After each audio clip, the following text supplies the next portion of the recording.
Heydər Əliyevin anasının erməni olması haqqında əks arqumentlər ortaya qoyulmadıqca bu şayənin doğru olduğuna yönəlik fikirlər çoxalmaqdadır.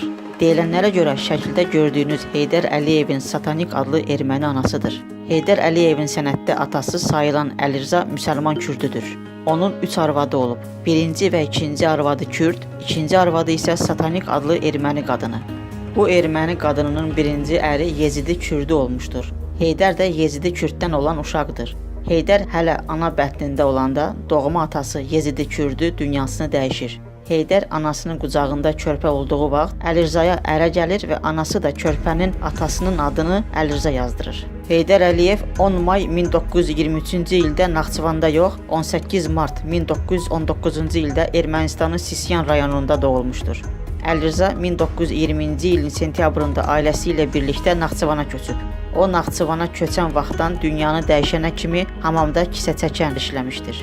Sizin də bu xəbərlə bağlı hər hansı başqa bir fikriniz və ya versiyanız varsa, şərh bölməsində yazın.